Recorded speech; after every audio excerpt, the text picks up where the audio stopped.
시청자 여러분 안녕하십니까. 1월 9일 시사정담 시작하겠습니다. 이종근 전 데일리안 편집국장님 나오셨습니다. 이 국장님. 네, 안녕하십니까. 그동안 잠잠하신 분이 한 분 계십니다. 하도 떠들다가 요즘에는 뭐 하나 하는데 그 유시민이라는 분 있지 않습니까? 네네.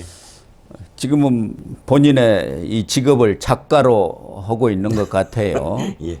전에는 노무현재단 이사장 예. 이걸로 해가지고 뭐 한동훈 전 국민의힘 대표, 전 법무장관 그 시절부터 해가지고 여러 가지 소송도 많이 걸리고 그렇죠. 또 저는, 채널의 이동재 기자하고도 예. 뭐 사건이 걸렸었죠. 예, 이번에 저 누구야 한동훈한테 민사는 민사대로 그리고 또 형사는 형사대로 형사는 벌금형을 받고 예. 민사는 소송 걸어서 얼마요? 3천만 원인가 내야 됐습니다. 그러니까 벌금은 500만 원 내고 민사 형사 모두 다 지금 돈을 엄청 내야 됐죠. 그래서 옛날부터 입을 조심하라는 말이 있지 않습니까? 저는 유시민의 직업을 이렇게 얘기합니다. 보통 유사 지식인. 이번 화를 불러들이는 아주 첩경이 바로 입인데 그렇죠.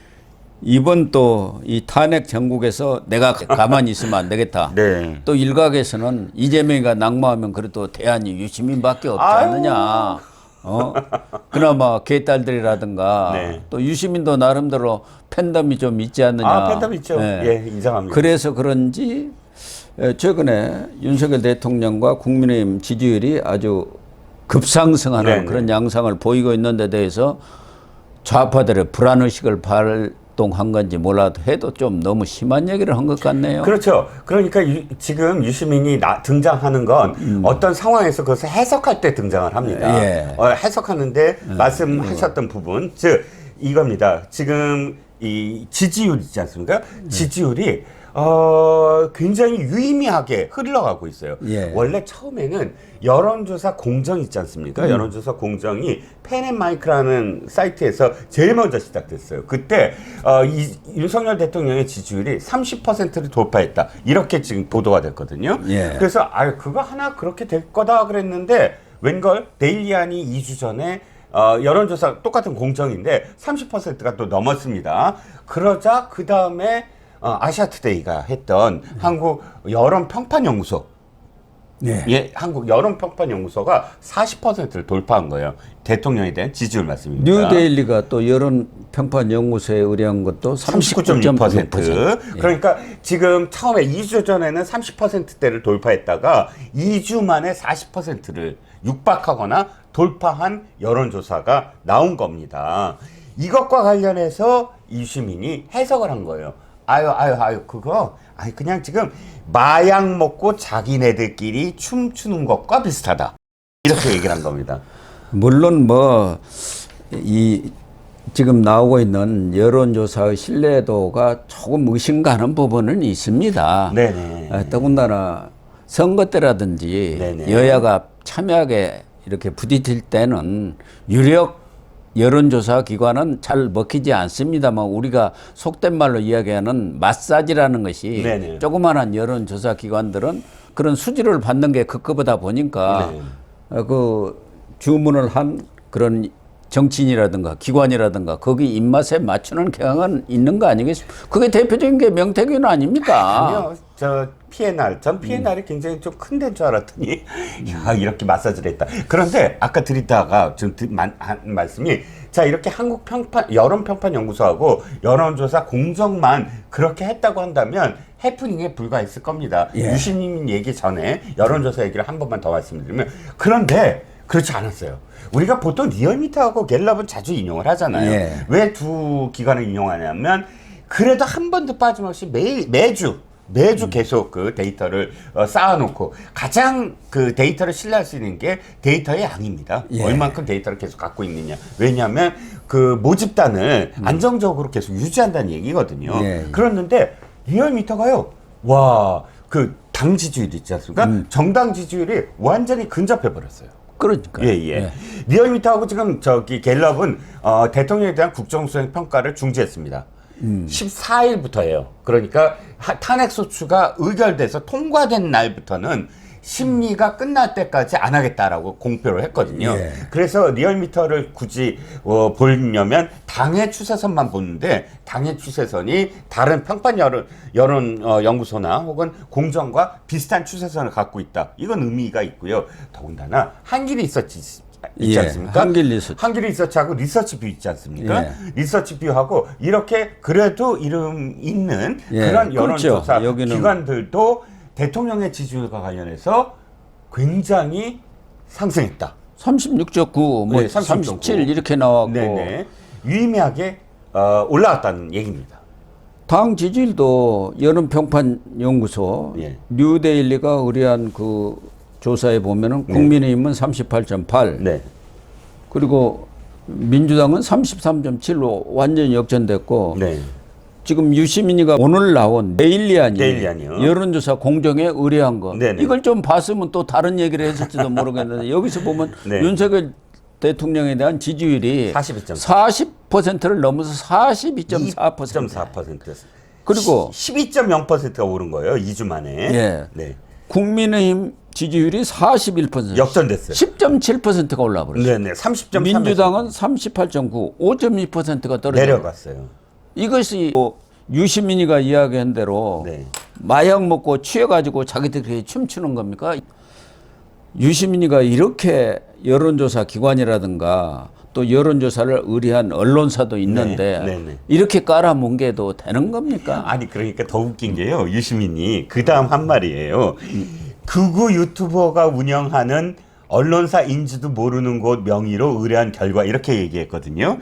그럼 똑같이 돌려주면 아니 김어준이가 김어준이 유튜버잖아요 지금. 김어준이가 운영하는 언론사인지도 모르는 뉴스 공장이 여론조사 꽃이라는 거 운영해요. 그러니까 의뢰하지도 않고 지가 운영을 해요. 그래갖고 입맛대로 만들어내잖아요. 입맛대로 다 만들어내잖아요. 그리고 지금 말씀드린 건 그래도 꽤 알려진 그런 매체들이 의뢰한 겁니다.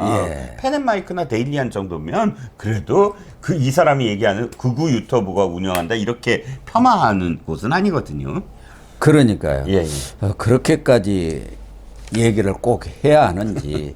하긴 뭐 정청래도 윤석열 대통령은 법원에 가면은 사형을 받을 것이야 하면서 법사에서 그렇게 극언을 했지 않습니까? 지금 정청래가 그 발언은 사실은 윤리위에 제소돼야 됩니다. 이유는 뭐냐면 국회의원 신분으로 그렇게 막말을 했다? 그건 그냥 막말에 불과하다고 치지만 법사위원장이잖아요. 법사위원장은 법사위에서 피감기관들이 뭡니까? 사법부예요. 사법부와 헌법재판소까지 피감기관입니다. 그럼 법사위원장이 피감기관의 선고와 관련돼서 자기가 압력을 넣는 거나 마찬가지거든요.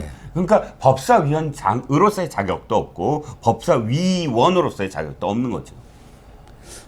뭐 정청래는 늘 입이 그렇게 거칠어가지고 오지게야 김종인 전 비대위원장이 민주당 갔을 때 이해찬이하고 정청래를 잘라버렸겠습니까? 공천에서. 정청래부터 잘랐죠. 그런데 이 유시민이도 또 이분 말도 거칠기는 뭐 정청래보다는 한 수 위죠. 한 수 위고. 꼬지요 이렇게 꼬죠. 정청래는 조금 급이 낮다가면 여기는 아주 고단수. 천박하고요. 정청래는 천박하고 이쪽은 왜 이렇게 조롱 있잖아요. 뭐 지식인인 척, 인텔리겐차인 척 하는 사람이 유시민이 아닙니까? 그래도 보건복지부 장관까지 하고 국회의원을 또 몇 번을 하고 뭐 정당 대표까지 한 사람이 이렇게까지 여론조사 기관과 그것을 의뢰한 언론을 그냥 발로 뭉개버린 것 아니겠습니까? 그러니까 유시민의 이야기는 극우 맞춤형 여론조사다. 그 얘기 아닙니까? 그렇죠. 그러니까 이것이 진짜 객관적으로 공정하게 해서 여론을 들으려고 하는 게 아니라 그런 여론을 형성하기 위해서 일부러 만들어낸 조작한 그런 여론이다. 일 뿐이다. 여론 조작이다. 그 여기에 취해서 저렇게 놀아나면 나중에 큰 화를 부를 거다라는 식으로 얘기한 거죠. 유시민이가 또 하나 이 짧은 시간에 깔끔하게 정리하는 게 불가능한 지금 내란 정국이다. 이렇게 얘기를 했더라고요. 네. 그러니까 지금은 윤석열 대통령이 탄핵을 받아서 저렇게 있지만 현 정부 자체는 그대로 이 윤석열 정권 아니냐. 네네. 그러다 보니까 깔끔하게 정리를 해버려야 하는데 이 내란 주동 세력들을 하기가 어렵다. 네. 이 인식은 보면은 꼭 문재인하고 똑같아요. 적폐청산. 그렇죠. 쓸어버려야 한다. 그렇죠. 이 인식 아닙니까? 그렇죠. 유시민은 지금 의아해하는 자기네 지지자들, 개딸들한테 하는 메시지입니다. 개딸들은 처음에 뭐냐면 아니 이렇게 지금 국민들이 윤 대통령에 대해서 호의를 보이고 있다고 이게 말이 돼? 하는 것에 대해서 말이 안 돼. 그 보수 유튜버 하는 거야. 라고 일단 깔아뭉개고 두 번째는 개딸들이 그렇게 지금 이재명과 민주당 비판하고 있거든요. 아니 이거 그냥 끝내버리면 되지. 왜 지지부진 저렇게 관저에서 그렇게 농성하게 만드느냐부터 시작을 해서 너무 오래 끌고 있다. 이런 비판이 실질적으로 개딸들이 막 이야기하고 네. 있거든요. 그러니까 거기에 대한 변명을 해주고 있는 겁니다. 이게 그렇게 쾌도난마처럼 할 수가 없어. 원래 이 전국 자체가 그게 복잡한 거야. 좀 기다려. 라는 메시지를 남기는 거죠. 그래서 유시민이가 수계를 제거해야 내란은 끝난다. 그렇죠. 내란 수계가 직무가 정지는 됐지만 네. 경호처 등이 병력을 주변에 깔고 버티고 있으면 내란은 종식될 수 없다.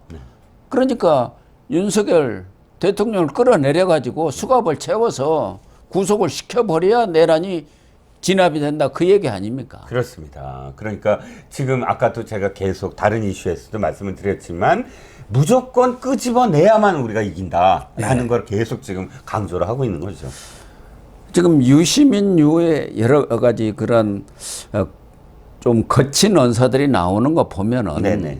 이재명도 마찬가지라는 거 아닙니까? 이재명도 그렇게 주변한테 짜증을 낸다고 그러네요. 그래갖고 왕짜증이 돼버렸다는데. 맞습니다. 어쨌든 그런 것들은 조급증이랄까 불안감이랄까 이러다가 우리가 제대로 이 상황을 컨트롤하지 못하고 조기 대선을 한다고 하더라도 이거 자칫하다가는 다 잡은 뭘 놓치는 거 아니냐 뭐 이런 생각을 하는 거 아닌가요? 그렇죠. 그러니까 처음에는 다 이긴 걸로 생각을 했습니다. 그래요. 진짜 춤춘 건 마약 먹고 춤춘 건 민주당이에요. 그런 초기에 12월 한 첫째 주, 둘째 주 당시에 지지율이 어땠습니까? 모든 지지율이 당 지지율은 민주당이 50%가 넘었고 국민의힘이 22%밖에 안 됐어요. 그거는 다른 뭐 여론조사 공정도 마찬가지였습니다. 그때는 정말 와 우리가 다 이겼다라고 생각을 했거든요. 그런데 분위기가 탄핵 소추 의결이 된 이후부터 분위기가 바뀌기 시작한 거예요. 네. 그러니까 가장 중요하게 변곡점은 어디냐면 한덕수 총리 탄핵. 한덕수 총리 탄핵 되자마자 그때 당시에 쭉 지금 이 여론조사 리얼미터 여론조사를 보면 그게 12월 넷째 주인가 셋째 주인가였는데 그때부터 갑자기 추세선이 막 꺾이기 시작해요. 국민들이 이거 아닌데 내가 뭐 저 이재명을 꼭 좋아서 지금 저 민주당 지금 지지한다고 한 거 아니거든 하고 그리고 국정이 완전히 파탄되잖아. 이 주범이 누구냐면은 윤석열 대통령이 뭐 개헌한 건 맞는데 이 파탄을 지금 이재명이 하고 있네. 이렇게 돼버린 거거든요. 그러니까 이재명이가 빨리 대통령 되고 정권을 탈취하려고 하다가 뭘 밟은 거예요. 그렇죠. X를 밟아버린 거야. 그렇습니다. 그 이재명은 다른 중장기 전략 이런 게 없어요. 나만 빨리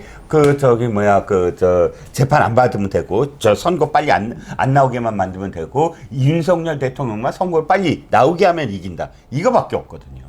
자기는 법치를 안 지키고 국회에 앉아갖고 방탄만 하더니 윤석열 대통령한테는 또 어미 꾸짖었더라고. 법치를 지켜야지, 그래야지 나라가 지탱이 되는 것 아니냐 하면서. 딴 사람 얘기하면 내가 그래도 좀 들어주려고 노력을 하겠지만 이재명 입에서 그렇게 한다는 건. 어쨌든 이재명과 또 그 추종 세력들 이런 사람들도 현 상황이 상당히 불안한 것만은 사실인 것 같아요. 그러다 보니까 이 민주당 또 야권에서 나오는 사람들의 그런 이른바 스피커라는 사람들의 언행이 과거에 비해서는 훨씬 더 거칠어지고 조악해지고 아주 극언을 하는 그런 행태를 보이고 있는 것 같습니다. 그렇죠. 사람이 여유가 있으면 말도 품격이 있고 맞습니다. 느긋하게 하는데 맞습니다. 여유가 없는 거예요. 그렇습니다. 지금 사실은 진짜 자기가 보여야 될 건 수권 능력이 있는 정당, 수권 능력이 있는 정당의 안정적인 국가를 안정적으로 이끌어 나갈 수 있는 지도자 이렇게 예. 돼야 되거든요. 예. 그런데 지금 이재명에 대한 여러 가지 지지율이라든가 대권 후보로서의 호감도, 적합도 이런 것들을 보면은 압도적 1위는 맞는데 이재명이 어느 경우도 40%가 넘지를 못해요. 지난번에 자기 대선 때 얻은 게 47점 얼마 아닙니까? 그렇습니다. 그리고 민주당은 못해도 한 45% 돼요. 네. 그렇죠. 그러니까 이렇게 보셔야 될 것 같아요. 이 계엄 사태 이전에도 똑같았어요. 계엄 사태 예. 이전에도 35%에서 똑같아요. 40% 예. 그 사이로 왔다 갔다 하거든요.